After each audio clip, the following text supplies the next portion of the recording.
The Sixers never fail to disappoint us. Literally one of the worst offenses in the league. Just look at these clips right here. Eric Gordon from deep. What's he got? Bang! That shot was taken down 16 with 10 seconds left on the shot clock. That's just a I give up shot if I've ever seen one.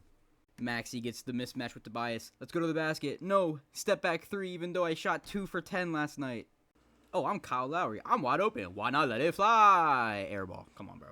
And that sums up the Sixers. Just horrible on offense. They don't really seem to care. They don't care on defense at all either. I think the Sixers want to be embarrassed. We got a bunch of vets on our team, and they get beat down the court every game. They get out-hustled by these young guys. Very inexperienced guys, too. A lot of the teams. We've lost to the Raptors and the Pistons, and without Embiid and Paul George, those should still be guaranteed wins, but we don't seem to care.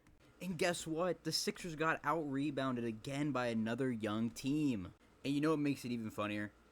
I like Jalen Duren. The dude played 10 minutes, fouled out in those 10 minutes, and came up with 6 rebounds. We got out-rebounded without them having their best rebounder on the court. Respect to Isaiah Stewart for absolutely dogging us and embarrassing us. Isaiah Stewart came up with 5 offensive rebounds last game, and I believe 3 of them were in the fourth quarter when we were trying to make runs, and we're just giving them extra chances. We can't stop anything. And do you see the passion that Isaiah Stewart has for just getting rebounds? Where's our passion for anything of that sort ever, anywhere on this team? We let Tobias Harris come back to Philly and beat us while on the Pistons and racking up 14 rebounds, being the leading rebounder. And that makes me so upset because he played so bad all game, but we just played so much worse, and his box score actually looks good even though he played horrible. If you actually watch the game, dude could not do anything all game besides make layups under the basket on 6-foot-tall players. And I was laughing at him all game, but nothing's funny now because apparently we're just some babies. And even Tobias beat us down the court and dunked on Caleb Martin. Like, that is so crazy. Yeah, so the Sixers have a lot to change and a lot to fix. You know, I fell for it early on. I thought the Sixers were going to have a nice, clean win. They went on a 13-0 run at the start of the 9th minute in the first quarter. But you know, your mental's never safe if you're watching a Sixers game. Because guess what happened after that? The Sixers let the Pistons. Yeah, that's right, guys. The Pistons go on a 25-8 run to end the first quarter and expand into the second quarter. The Sixers lose the second quarter 32-19. The second quarter, we left the Pistons open so much to shoot whatever jump shots they want. They shot 6 for 13 from 3. I don't think we've made 6 threes in a game yet this season. But guess what? We're the Sixers. We think we can make 63s a game. And we got that nonchalant confidence, so we just keep chucking shots. We'll make them eventually. We don't need to go to the basket. 0 for 4 from the top of the key and 1 from 5 from the corners. That's disgusting. And you know what makes it better is look at how many more times they contested any of our shots. We're shooting contested shots, and they're shooting open shots. Isaiah Stewart has 14 contested two-pointers. Drummond has 0. How are you the starting center and you have 0 contested twos? You didn't contest a single layup and you sit in the paint the whole game. Isaiah Stewart also has 5 contested threes. He's getting out to the shooter, whether it be off a screen, rotation, or it's just his man. By halftime, the Sixers gave up 14 fast break points and were losing their rebounding battle by 8. The only good thing to come out at halftime was Maxey having 18 points, 8 of 15 from the field, 2 for 4 from 3. The Sixers come out at halftime, you think maybe they're rejuvenated, maybe they're going to be a little bit smarter on offense, but no, they come out and just start settling for threes right away.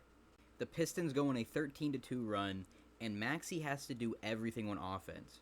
And it's not always good stuff that he has to do. A lot of the times he's hunting screens, looking for mismatches, and sometimes he doesn't even use the mismatch and the space he's given. There's no fluid movement on offense. It looks like everybody wants to ISO. There's no backdoor screens, nothing. No innovation, no creativity at all. And the one thing I noticed is that it looks like Drummond is really reluctant to screen. Like, he looks like he does not want to go up there and set a screen. He only sets screens if he's called to set one. And he only rolls hard to the basket if he actually gets the guard stuck. I watched him, after his screen, round his cut to the basket. Like, why are you spacing at all? You can't shoot. Go to the basket, grab the rebound, be a lob threat, something. And this is on Nick Nurse. But we let the Pistons go on a lot of runs, and those were very extended runs without timeouts. But I don't know if I can blame them, because with the way that game was going, we would have no timeouts by the fourth quarter if we actually used them appropriately. Because they went on a, 23-6 casual run in the third. And by the end of the third, the Sixers only had 67 points scored on the Pistons. The Sixers actually went on a little run in the fourth. You know, they're trying to make some noise. And the lineup they had that little run with was Maxey, Yabusele, McCain, Kenyon Martin, and Caleb Martin. Now, I'm not saying this is the reason why, but that lineup did not include any old guys like Kyle Lowry or Eric Gordon. And it's hilarious that that lineup made noise when 3 to 4 of those players are going to be all coming off the bench when PG and Embiid are healthy.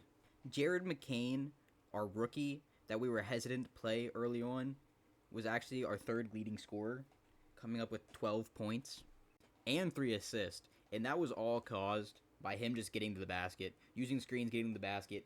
At least somebody on the team wanted to go to the basket and score or create. But it's unacceptable that our rookie, our youngest player, was the third leading scorer against the Pistons in a loss. Now I just want to do a little roll call of some stats and minutes played by our players. Kelly Oubre, 30 minutes, 13 points, 5 for 14 from the field.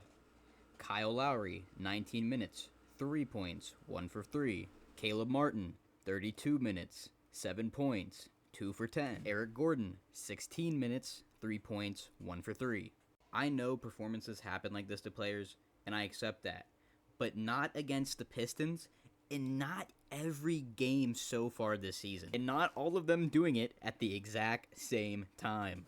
I'm starting to think the whole team might need to ramp up, because the way they're playing, they obviously didn't practice in the offseason or practice in the preseason or practice the day before the game or practice 2 hours before the game.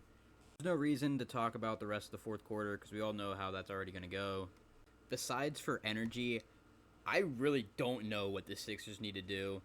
I have a few suggestions, but I don't know if it'll make a big turn in the team. I would start Jershon Yabusele because he moves the ball. He knows how to find his teammates. He's very unselfish, and he plays hard. And he's coming from overseas with that chip on his shoulder, and I hope some of his energy would rub off on his teammates. I would also bring in Jared McCain earlier because the way he's played with the ball, I don't think he's made a 3 yet this season, but his IQ with the ball and the way he's protected the ball and his creation ability in the pick and roll and his ability to get to the basket has been very essential for us, even in his limited minutes.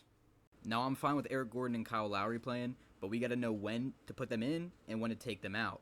Because they'll play a lot of minutes, and then in the second half they're gassed, and they're still playing those minutes, and they're not bringing anything to the table. And that's where we got to be dynamic and have the next man ready. And Jared McCain has been ready every game to at least play hard and play smart and get to the basket. But basically, that game just comes down to our efficiency and our want to play, because we lost the fast break points and we lost the rebounding battle. Which, losing in that way is like the worst and the most Sixers way to lose a game. And it's so defeating, and it's embarrassing to watch. That's all I got, guys. If you guys like the content, subscribe, and let's see if we can get 5 likes on this video.